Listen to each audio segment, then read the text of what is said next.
एक घास प्रेमाचा खास तुमच्यासाठी. तर जेवताना तोंडी लावायला काहीतरी चटपटीत हवंय, मग अशी बनवूया फक्त 5 मिनिटात तयार होणारी डाळ्याची खमंग चटणी. तर त्यासाठी साहित्य: 1 वाटी डाळं, 1 वाटी किसलेलं खोबरं, 1 चमचा लाल तिखट, 7-8 लसणाच्या पाकळ्या, मीठ, 1 चमचा जिरं आणि मूठभर कढीपत्ता घ्यायचा आहे. नंतर गॅस चालू करायचा आहे आणि कढईमध्ये आपल्याला डाळं हलकंसं भाजून घ्यायचं आहे.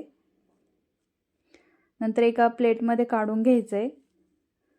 नंतर कढईमध्ये खोबरं घालायचं आहे आणि खोबरं पण छान असं भाजून घ्यायचं आहे. नंतर यामध्ये आपल्याला तेल घालायचं आहे आणि कढीपत्ता घालून कुरकुरीत होईपर्यंत तळून घ्यायचं आहे.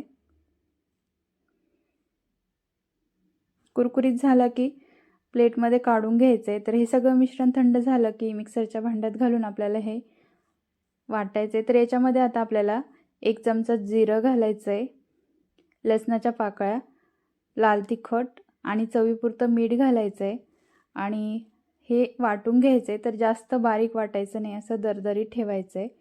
तर ही चटणी आपण दह्यासोबत किंवा तेलासोबत किंवा तुपासोबत पण खाऊ शकतो.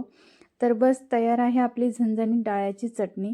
एकदा बनवून ठेवा आणि महिनाभर आरामात खा.